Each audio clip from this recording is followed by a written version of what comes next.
Llegamos al día viernes y estamos muy agradecidos con Dios por la oportunidad de poder hacer un resumen de lo que hemos estudiado durante esta sexta semana de nuestro estudio sobre algunos temas del Evangelio de Juan. En esta sexta semana hablamos sobre diversos testimonios acerca de nuestro Señor Jesucristo. Y esto es importante porque nos dimos cuenta que hay muchas evidencias que nos está presentando el apóstol Juan en su Evangelio sobre quién es Jesús y sobre la misión de Jesús. Y nuestro pastor Dani Perla durante la semana nos ayudó para que podamos ver todos estos elementos y cómo se van conjugando para darnos una visión más amplia de Jesús, su misión, su ministerio y su victoria finalmente en la cruz, que es la hora de la glorificación del Padre, de Jesús, del carácter de Dios. Hoy vamos a orar para hacer este breve resumen y simplemente traer a nuestra mente lo que hemos estudiado durante la semana. Querido Padre, estamos muy agradecidos porque hemos aprendido mucho. Cuando estudiamos el Evangelio de Juan nos damos cuenta que hay suficiente evidencia para confiar en quién es Jesús. Pero ayúdanos a aferrarnos a tu palabra, a creer a tu palabra, a creerte a ti y a vivir con esa fe. En el nombre de Cristo Jesús oramos. Amén. He usado un poco la palabra evidencia al principio porque el apóstol Juan se está esmerando por ayudarnos a que tengamos claro en nuestra mente que podemos confiar en la revelación de nuestro Señor Jesucristo, en todo lo que esta revelación implica.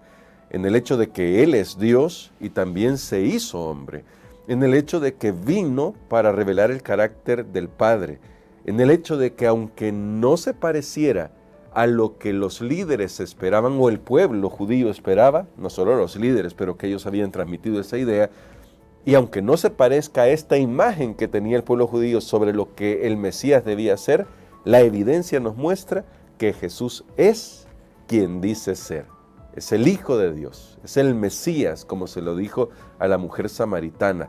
Es la persona que nos va a colmar de bendiciones, porque es el único que tiene palabras de vida, como dirá el apóstol Pedro. Es el único que puede saciar nuestra verdadera sed, como lo dijo Jesús en ese gran día cuando se levantó a decir, el que tiene sed, venga a mí y beba. Ahora, como el apóstol Juan nos da esta evidencia, queremos destacar este punto.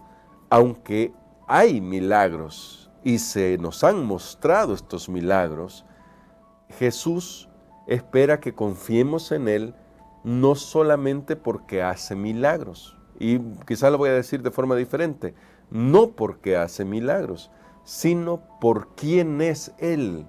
Es simplemente por la persona de Jesús.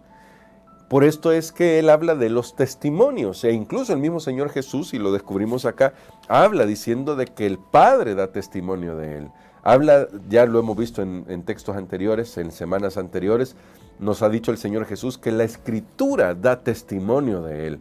Las obras mismas que Él hace dan testimonio de quién es Él. Es decir, hay suficiente evidencia como para que no tengamos que depender de un milagro, porque Satanás también puede hacer milagros. Obviamente no como Dios, siempre van a ser falsificaciones, porque Satanás no está al nivel de Dios. Satanás es una criatura, es un ser creado, y Dios es el creador. Pero va a falsificar cosas que al que está en busca de esto como para aferrarse a algo, pues claro que al ver un milagro, cualquiera sea esta manifestación, lo va a inclinar a creer. Pero yo quiero que meditemos que lo que hemos estudiado esta semana tiene como punto central ayudarnos para que nosotros tengamos en la palabra de Dios nuestra autoridad final y última en cuestiones de fe. Y esto es importantísimo, porque la palabra de Dios revela el carácter de Dios. No en balde, Jesús en Juan es llamado el Logos. ¿Para qué? Para que nosotros comprendamos que si nos aferramos a la palabra de Dios, creemos en ella y la hacemos nuestra autoridad en términos de fe, en términos de nuestra vida, entonces estamos seguros. ¿sí? Teniendo eso en mente, pensemos, durante esta semana vimos el testimonio de Juan el Bautista, un testimonio lindísimo que nos da una reprensión a nosotros cuando queremos ser el centro de la acción en la obra de Dios. En la obra de Dios tenemos que tener la actitud de Juan. Nuestro deber es señalar a Jesús. Ese es el deber de todo cristiano. Cuando un cristiano comienza a aparecer al centro de todo, y cuando un cristiano, por muy bueno que sea, por muy elocuente que sea, por muy espiritual que parezca, comienza a ponerse al centro de todo y él domina todas las cosas, pues cuidado, porque está lejos de ser un testigo de Jesús. Simplemente está usurpando el papel de Jesús. Está usurpando a la novia de Jesús, la está robando a la novia de Jesús, a la iglesia. Y Juan nos muestra el ejemplo de que necesitamos aprender a señalar a Jesús y Él es el que debe crecer siempre, siempre, en la mente de todos. En la mente de las personas no debería estar lo que dice este pastor, lo que dice este otro pastor, sino Jesús. Jesús debe ser el que permee los pensamientos de las personas y nuestro deber es conducir a otros hacia Jesús. Ahora, esto significa que tenemos que ayudar a las personas a comprender quién es Jesús y qué ha hecho. Porque también hay que admitirlo, a veces los predicadores somos muy dados a vender una imagen de Jesús que no es la adecuada. Muchas veces le vendemos la idea a la gente de que Jesús es un solucionador de problemas. Y claro que Jesús puede solucionar problemas. No quiero que me malinterpreten, no quiero ser malinterpretado. Claro que Jesús puede solucionar problemas, pero a veces nosotros convertimos a Jesús en un milagrero, nada más. Simplemente en que si tú le das tu vida a Jesús, Él va a arreglar tu vida.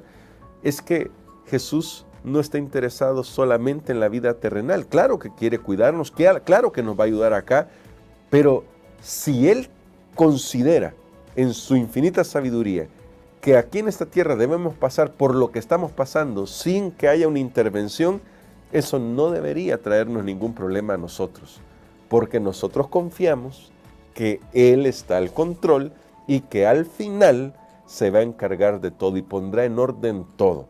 Esto no es simplemente tratar de diluir la realidad y esperanzados hacia el final, un final que tal vez no llegue según los incrédulos. No se trata de diluir la realidad, se trata de confiar que vivimos en un mundo que es mucho más complejo de lo que imaginamos y por lo tanto tenemos que aprender que Dios siempre sabe qué es lo mejor para nosotros. Por eso es siempre curioso que en el Evangelio de Juan, cuando se habla, y lo dijo nuestro pastor Perla, cuando se habla de la hora y la glorificación, se refiere a la cruz.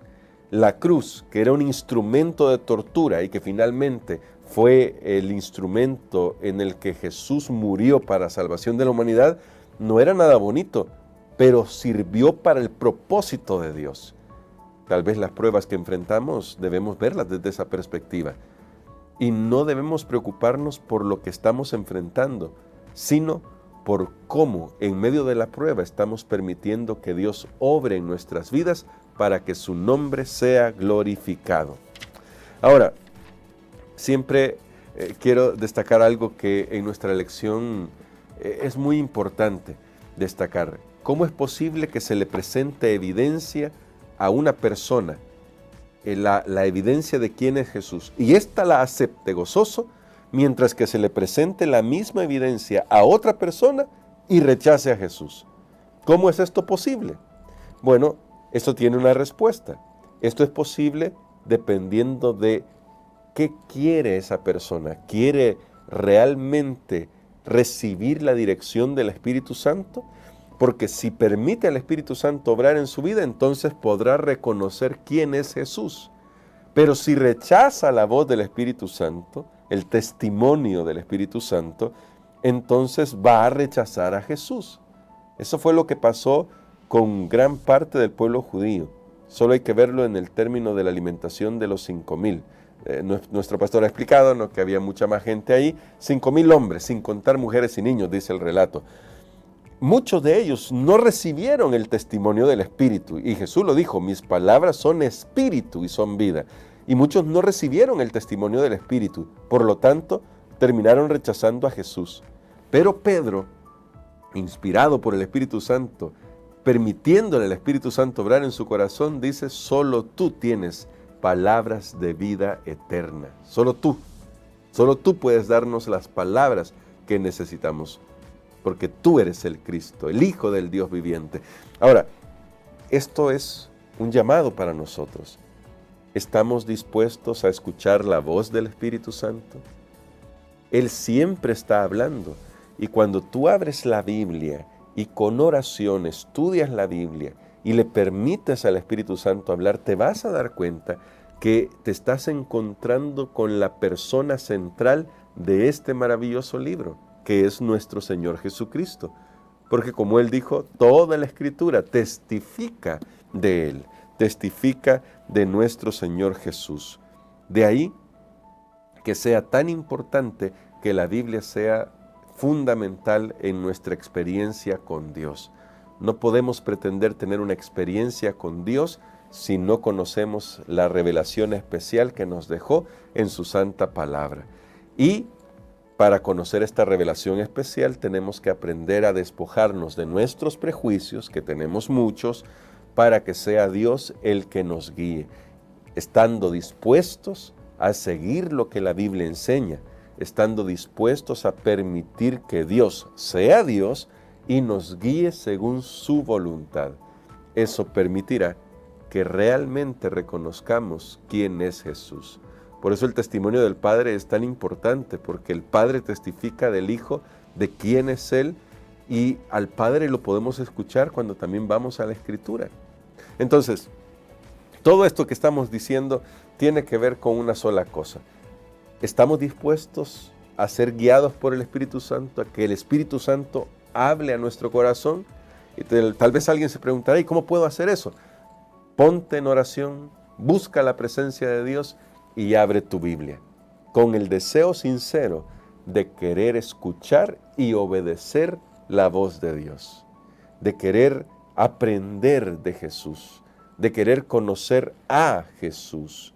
¿Esto implicará cambios en nuestras vidas? Sí, pero en la medida que nosotros nos dejamos guiar por el Espíritu Santo, estos cambios nos harán mejores como personas, transformarán nuestra mente, transformarán nuestro corazón, transformarán nuestros hábitos y nosotros mismos nos convertiremos en testigos de nuestro Señor Jesucristo.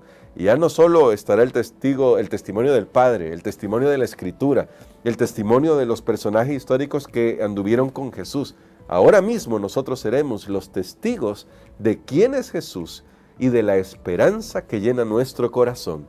Esa esperanza de que muy pronto lo veremos venir por segunda vez para que podamos estar con Él donde Él está.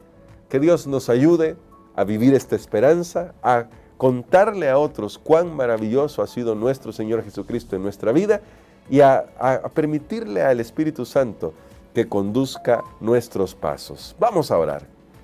Querido Dios y Padre eterno, tú eres misericordioso. Gracias por tu palabra que testifica de nuestro Señor Jesucristo.